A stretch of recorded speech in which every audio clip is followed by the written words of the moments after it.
Hey guys, welcome back to another Epic 7 video. Today we'll be going over the Epic Dash event that just came out, and we'll be creating a progression guide for new players and returning players to progress. Please like, comment, and subscribe for the algorithm. So for those of you who are joining Epic 7 for the first time, or maybe a returning player, maybe you don't know what Epic Dash is. It's a yearly event that Epic 7 has, which is one of the most generous events, I would say.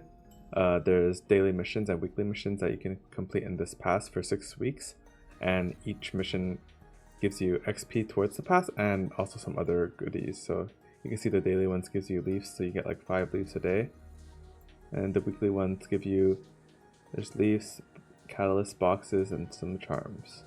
So it's all and some Mulligors. So it's all really good. Rewards, right, for returning and new players.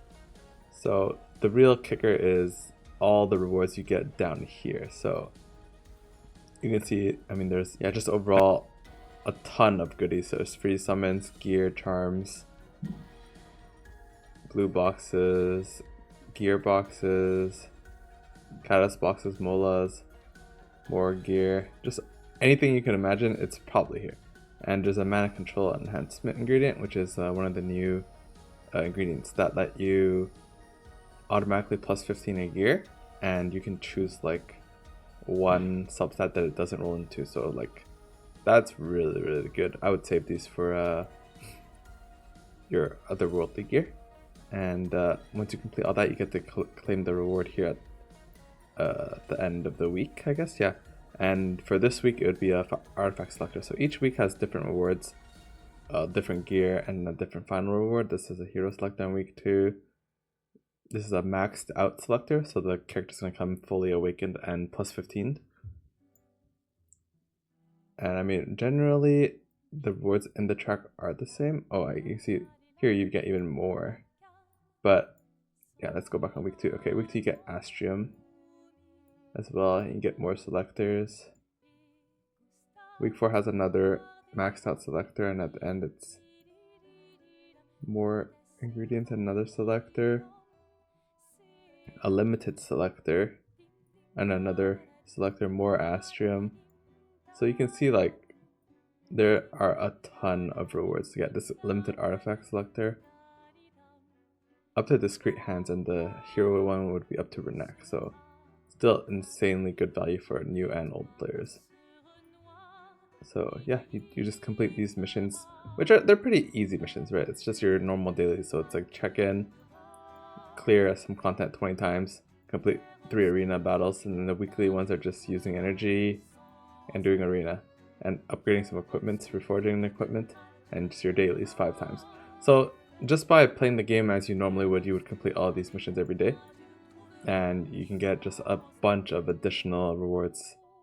So yeah, that's the first part of the Epic Dash pass. Next up, we'll talk about the Premium Moonlight Summon event. Similar to previous Epic Dashes, we have 5 times a day you get to do free galaxy summons, up to 100 free summons. And then there are some milestone rewards, right? So the rate for ML5 is 2.5%, yeah, 2.5%. So you have a pretty good chance of getting at least one ML5 from just these free summons. And if you're lucky, you can get multiple, right?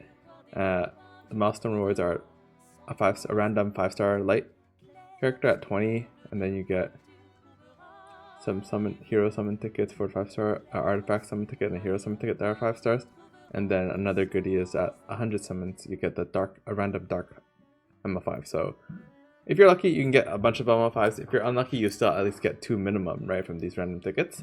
So this is just all free summons. So wish you guys the best of luck for that. And finally, we have the Lucky Dash event, which you have to get these energy drinks by just logging in and spending energy. And if you spend 10 energy drinks, you get refunded 1.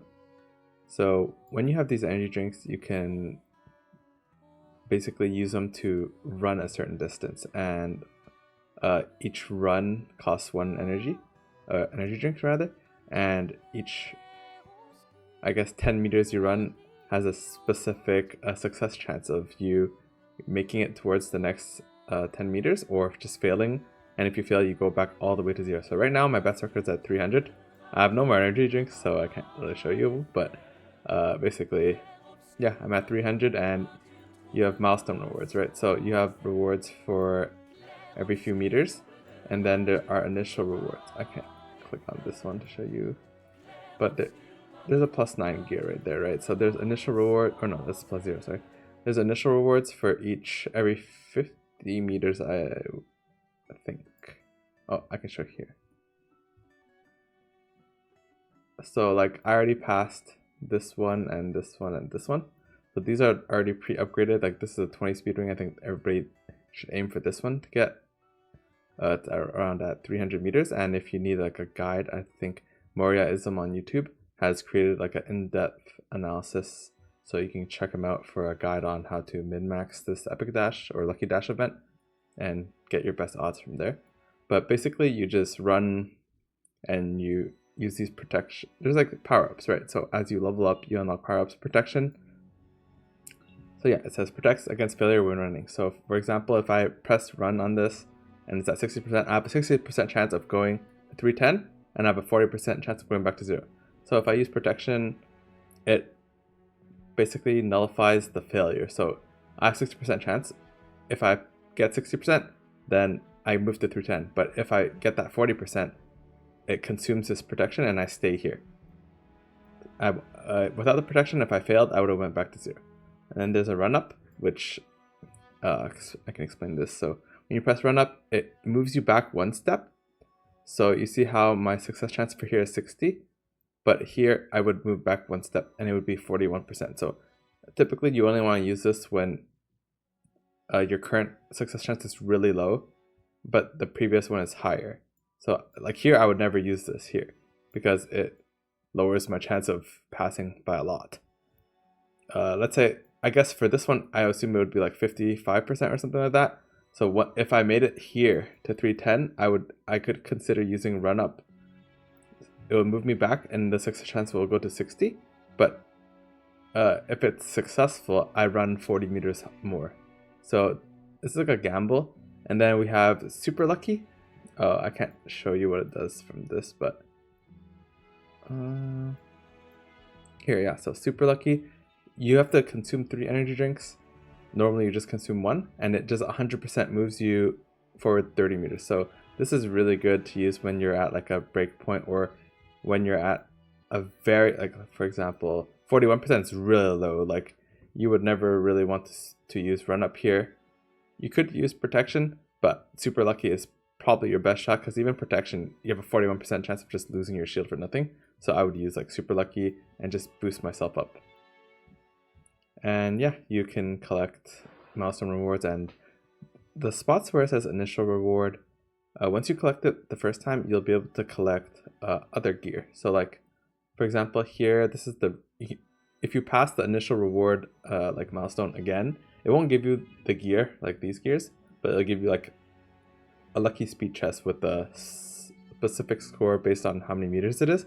So for example, this is 31. I think you get this one at 100 meters. So at 200 meters, I think it's 32, I think, or maybe that's at 150. I don't actually remember, but you get the gist of it. You get a speed set with a pretty high equipment score, and it, like, the substats work well together. So ideally, I think you would try to get the 20 speed ring here at 300 meters, and then you just keep farming until 200 meters to just farm these chests to get additional gear. And yeah, thanks for watching.